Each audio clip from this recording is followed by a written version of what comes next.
उद्योग व्यापार प्रतिनिधि मंडल के राष्ट्रीय अध्यक्ष संदीप सोनी जी हमारे साथ मौजूद हैं। बातचीत कर लेते हैं। सर, जिस तरह से चुनाव हुआ, तमाम प्रकार के आरोप चुनाव में देखने को मिले, सपा नेता आजम खान की चुप्पी अभी भी बरकरार है, तो क्या कारण लगता है आपको? पहला सवाल।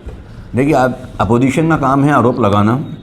चुनाव बिल्कुल निष्पक्ष हुआ है और प्रशासन की मौजूदगी में हुआ है। आपने देखा होगा कि रामपुर के चुनाव को लेकर तमाम आरोप लगाए जा रहे हैं विपक्षी दलों द्वारा कि रामपुर में धांधली हो गई, पुलिस प्रशासन ने ये कर दिया, वो कर दिया, ये फर्जी हो गया, वो फर्जी हो गया। कोई फर्जी नहीं हुआ।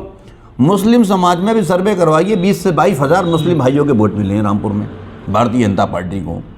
प्रदेश के अंदर रामपुर की सरजमी पर जहाँ पर समाजवादी का गढ़ हुआ करता था, आज वहाँ पर वो गढ़ खत्म हो गया, कोई गढ़ नहीं है। अब तो यहाँ पर भाजपा की जिम्मेदारी है, भाजपा का गढ़ स्थापित हो गया है। मुस्लिम भाई, हिंदू मुस्लिम भाईचारा और सिखों का भाईचारा। पहले सिख समाज के 50% वोट बीजेपी को मिलते थे, 50% समाजवादी को जाते थे। आज 60% वोट हमें मिला है। अब कह रहे हैं जहाँ सवाल धांधली का, अगर धांधली की बात है तो दूसरे प्रदेश में दूसरी जगह पर तो चुनाव हुआ था, वहाँ धांधली क्यों नहीं हो गई? धांधली का मसला नहीं है, निष्पक्ष चुनाव हुआ है। जनता और व्यापारी समाज दोनों ने जम करके बीजेपी को सपोर्ट किया है और उसका बीजेपी को 100% लाभ मिला है। सोनी साहब, जिस तरह से आजम खान की जो चुप्पी है, तो क्या लगता है आपको, क्या कारण? कोई फर्क पड़ने वाला नहीं, हर चीज़ का एक दौर होता है। आजम खान साहब का भी दौर था, आज भारतीय जनता पार्टी का दौर है। आज माननीय योगी आदित्यनाथ जी और माननीय नरेंद्र मोदी जी के नेतृत्व में प्रदेश में और देश में करारे तरीके से सरकार चल रही है और जन समर्थन लगातार चल रहा है। ये 2022 में चुनाव जीते, आप 2027 में देखना फिर भी भाजपा की सरकार आएगी। 2024 तैयार है। आप देखिए, देश के अंदर अपोजिशन नाम की कोई चीज़ है क्या? देश के अंदर अपोजिशन नाम की कोई चीज़ है तो मुझे बताइए। आज की तारीख में जो अपोजिशन है, क्या किसी मुद्दे को उठा पा रही है? क्यों नहीं उठा पा रही है? उसकी वजह ये कोई मुद्दा बाकी नहीं है। माननीय प्रधानमंत्री नरेंद्र मोदी जी ने कोई मुद्दा ऐसा छोड़ा ही नहीं है। जनता और व्यापारी समाज के हक में इतने बेहतरीन काम किए, सबका साथ सबके विकास को लेकर जो फार्मूला चलाया है उन्होंने, आज हर वर्ग हर समाज पूरी तरह खुश है, चाहे वो व्यापारी समाज हो या आम जनता हो। और हर धर्म का व्यक्ति, हर जाति का व्यक्ति आज भारतीय जनता पार्टी से जुड़ा है, उनकी नीतियों से प्रभावित होकर।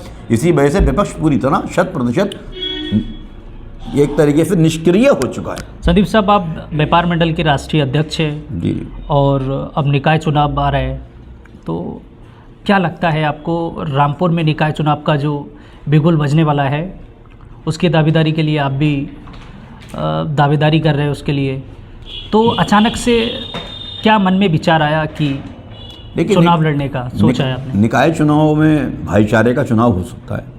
भाईचारा रामपुर के अंदर है। गंगा जमुनी तहजीब का मामला है और गंगा जमुनी तहजीब की बेस पर ही नगर में विधानसभा 37 नगर विधानसभा हमारी आपने देखा निकली। उससे पहले लोकसभा की सीट जीती और नगर निकाय चुनाव भी मैं मानता हूँ, चाहे किसी भी कैंडिडेट को टिकट मिले, जिस पर भी पार्टी भरोसा करे और ऐसे कैंडिडेट पर जिसका जनता के अंदर जनाधार हो, ऐसे व्यक्ति को जिसका शहर के अंदर पूरा मजबूत जनाधार हो, हिंदू भाइयों में, मुस्लिम भाइयों में, सिख भाइयों में जिसका मजबूत जनाधार है, उसको टिकट मिलना चाहिए। और अगर उसको टिकट मिलता है तो 100% रूप से सीट निकलेगी। अच्छा, क्या लगता है आपको, अगर आपको टिकट होता है तो कैसे आप सीट निकाल पाएंगे?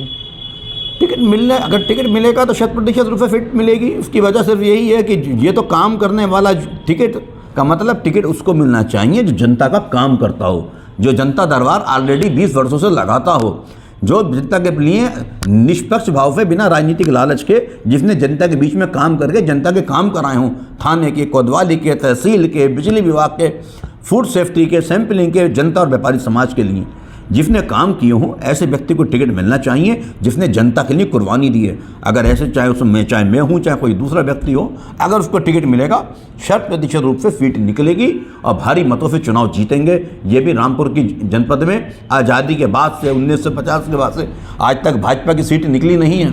ये चेयरमैनी के चुनाव में नगर पालिका चेयरमैन रामपुर, जो सिटी का चुनाव है, खास तौर से सिटी में जिसका नालगढ़, जिसका सिटी के अंदर दम कम होगा, जो शहर रामपुर की पैदाइश होगा, वो व्यक्ति सीट निकालेगा।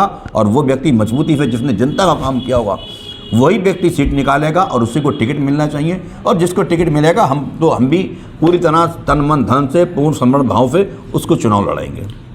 तो हमारे साथ बातचीत कर रहे थे उद्योग व्यापार प्रतिनिधि मंडल के राष्ट्रीय अध्यक्ष संदीप सोनी जी, जिनका कहना है कि रामपुर की जनता जिस तरह से विधानसभा का चुनाव लड़ाया और अब निकाय चुनाव लड़ाने की जिस तरह से तैयारी चल रही है, तो देखना दिलचस्प रहेगा कि अगर निकाय चुनाव में संदीप सोनी जी का टिकट होता है तो क्या संदीप सोनी जी इस सीट को निकाल पाने में कामयाब होंगे या फिर कहीं ना कहीं करारी हार मिलेगी। सुरेश दिवाकर, रामपुर।